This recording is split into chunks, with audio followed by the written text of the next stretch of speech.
की जय। विश्व में मंदिर मस्जिद गुरुद्वारा है तो आपकी शरीर है।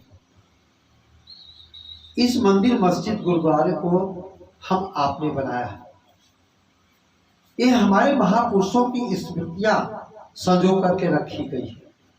वहां परमात्मा न किसी को मिला है न मिलेगा।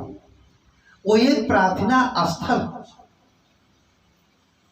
तुम्हारे अंदर वो परमात्मा बोल रहा है, वह सुन रहा है, वह सुना रहा है, वह खा रहा है, वह खिला रहा है। मात्र परमात्मा के अस्तित्व को स्वीकार कर लेना काफी नहीं है, उसको देखना है। और कौन सी शक्ति है जो सारे संसार का संचालन करती है, तो तुम्हारे पास है। कहा भी गया है, जब भजन करोगे वो शक्ति प्रकट हो जाएगी। तो एक भजन के माध्यम से कि बंगला खूब बना महाराज जिसमें नारायण बोले, कि बंगला खूब बना महाराज जिसमें नारायण बोले।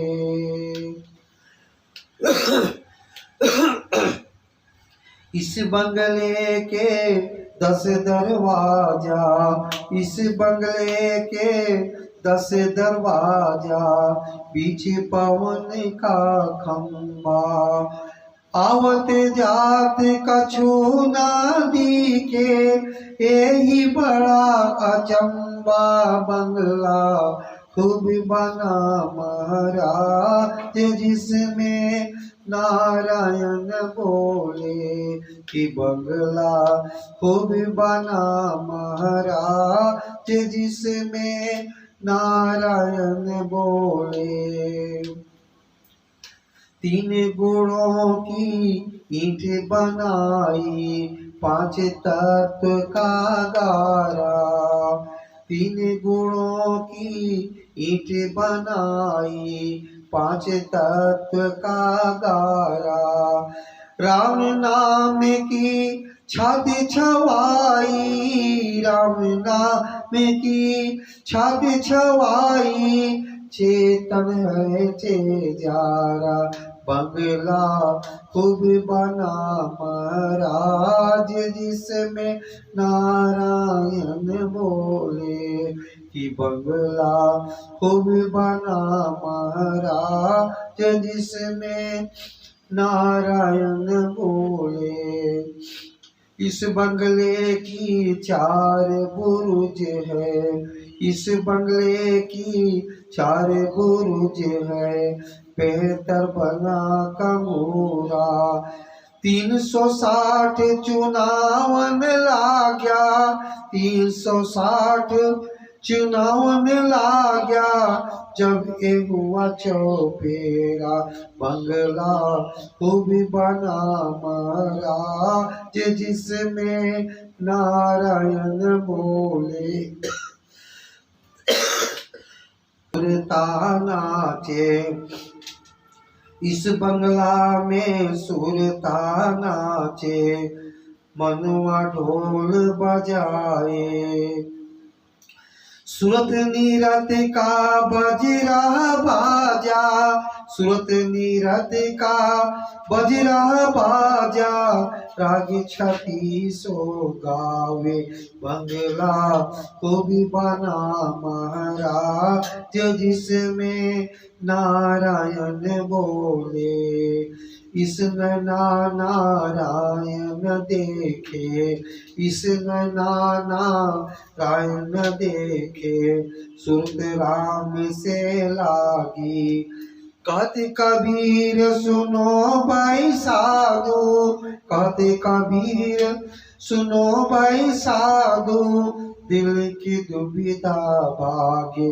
बंगला खूब बना महाराज जिसमें नारायण बोले।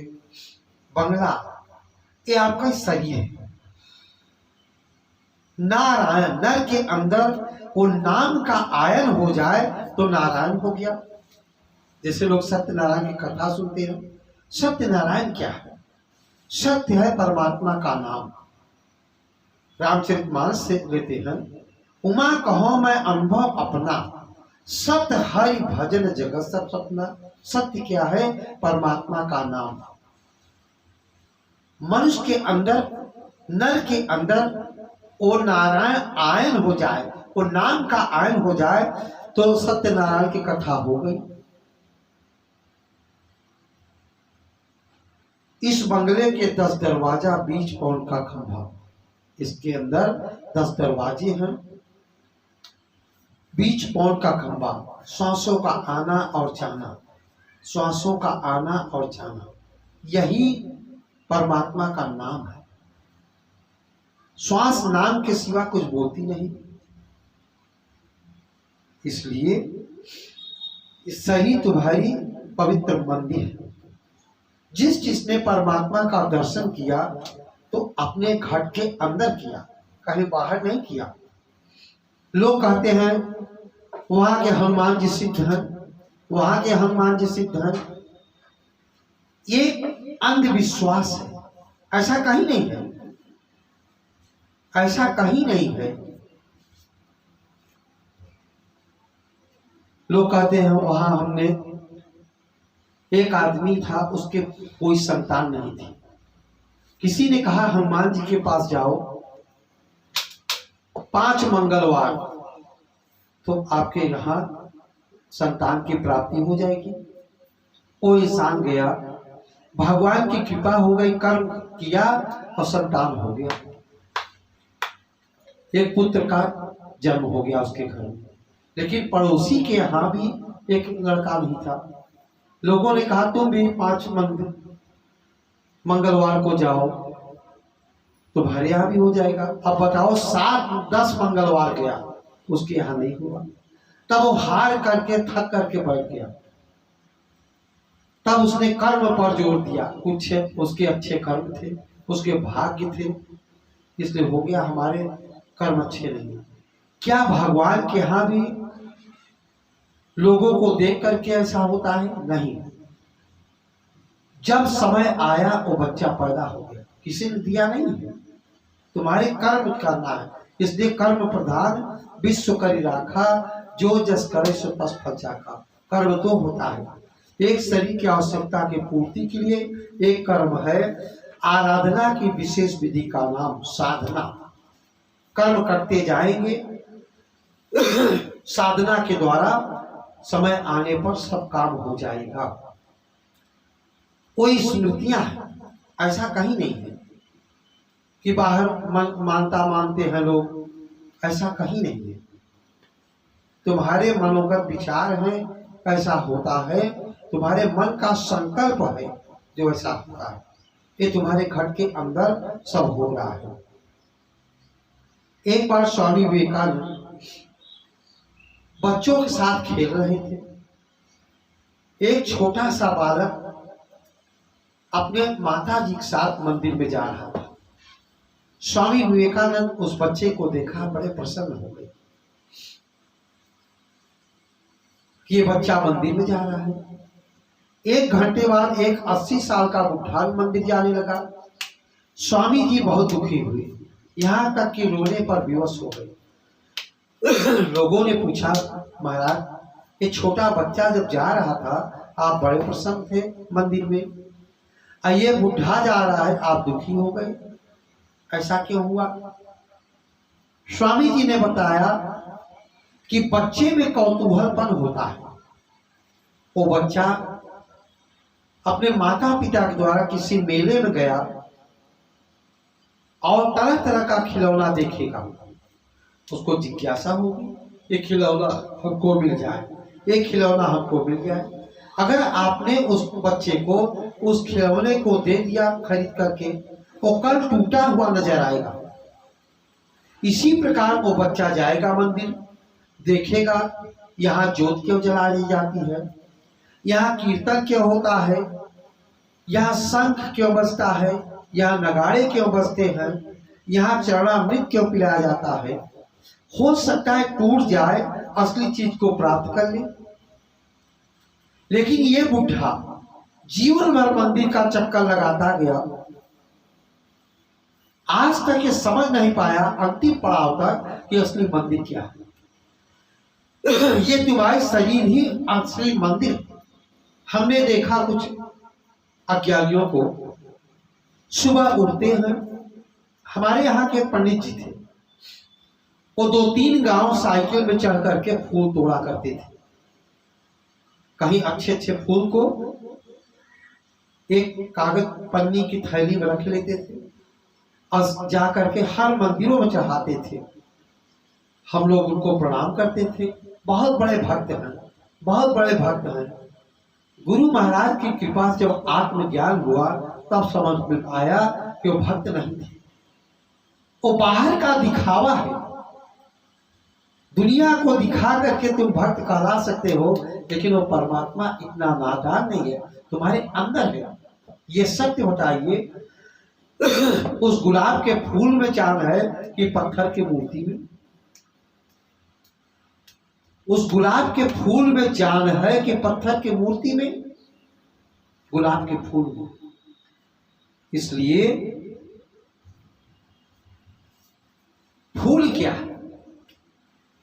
फूल चढ़ाना क्या है कि तुम गृहस्थ में रह करके शादी विवाह करो, लड़के पैदा हो, उनको ब्रह्म ज्ञान की दीक्षा दे करके भजन में आरूढ़ कर दिया तो फूल चढ़ गया।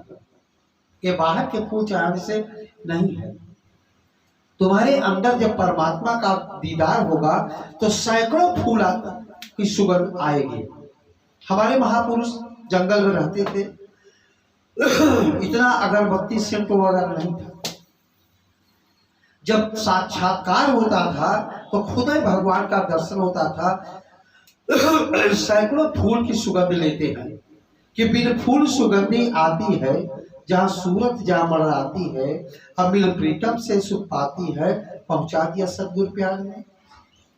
उस फूल की सुगंध से कोई लेना देना नहीं है, वो स्मृतियां हैं, सजो करके रखी गई है, लेकिन अज्ञानी लोग समझ नहीं पाते। हर मंदिरों में फूल तोड़ तोड़ के चढ़ा रहे हैं। इसका क्या मतलब है? धोखे में जीवन को खोना नहीं है।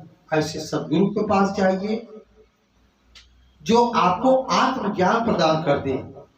भजन तो हुआ नहीं, आया है कि कलयुग केवल नाम आधारा, सुमिर सुमिर नर उतरे पारा, कि नाम ही आधार है, सुमिरन करके भवसागर से पार हो जाओ। ये नाम केवल सद्गुरु से मिलेगा, पूर्ण संतों से मिलेगा। इसलिए समय को बर्बाद करना ठीक नहीं है। समय बहुत कीमती है, परमात्मा ने समय दिया है। अगर आप नाम का सुमिरन करते हैं, ईश्वर एक है, मिलने की विधि एक है। वो क्या है? ब्रह्म ज्ञान। कि ब्रह्म ज्ञान बिना प्रश्नों का समाधान कहाँ, उत्थान कहाँ, ध्यान और आनंद कहाँ? तुम क्यों कहाँ से आए? ब्रह्म ज्ञान बिना स्वयं अपनी पहचान कहाँ? आज देखो, हम देखते हैं कि कोई मिट्टी की मूर्ति की बनाता है, कोई पत्थर की बनाता है, कोई सोने चांदी की बनाता है, और उसी में जाकर के गिड़गिड़ाता है कि हमको ये दे दो, हमको वो दे दो। तुमको परमात्मा ने बनाया है, तुम्हारे पास वो शक्ति है, तुम चेतन आत्मा हो। अपने को स्वयं को समझो कि मैं कौन हूं। अगर उस परमात्मा का सुमिरन करोगे, नाम का सुमिरन करोगे, तो सारे मर्ज वगैरह सारे सब ठीक हो जाएंगे। कहा है कि भाव को भाव अलग आरसहु, नाम जपत मंगल दिस्तसु। भाव से कुभाव से नाम का सुमिरन करोगे, सारी बीमारियां खत्म हो जाएगी। आज दुनिया में भूत पकड़े हुए हैं। कहा है भूत पिशाच निकट नहीं आवे, महावीर जब नाम सुनावे। महावीर कौन है? वो तुम्हारा गुरु। जब सनातन नाम का बोध कराएगा, भूत पिशाच अपने आप नहीं आएंगे। सारी समस्या का निदान हो जाएगा जब आप सदगुरु के पास जाएंगे। अपने मनमति के द्वारा पूजा याचना करने से और कंगाली आ जाएगी कि दुनिया के जो बने पुजारी आखिर वो कंगाल हुए। ऐसा क्यों होता है? ऐसा कुछ भी नहीं है। जब तक द्विज जन्म नहीं होगा, एक जन्म हुआ माता पिता के द्वारा, संसार का ज्ञान हुआ। जब दूसरा जन्म होगा सदगुरु के द्वारा, तब परमात्मा के रात में प्रवेश कर जाओगे। बिना द्विज जन्म के आप परमात्मा को जानते ही नहीं। कहते हैं कि गुरु गोविंद दो खड़े, काके लागो पाए, बलिहारी गुरु आपने गोविंदियो बताए। जब सदगुरु मिलेंगे, परमात्मा का परिचय कराएंगे, तब परमात्मा तुम्हारी हर काम को, हर बात को सुनने लगेगा। और परमात्मा बड़ा दयालु, लेकिन मनुष्य आडंबर करता है, दिखावा करता है संसार में कि देखो मैं कितना बड़ा भक्त हूं। इसलिए समय को बर्बाद न करके ऐसे तत्वदर्शी के पास जाइए जो घट के अंदर परमात्मा का दीदार कराते हैं। यहीं पर वाणियों पर विराम देते हैं। बोलिए सच्चे दरबार की जय।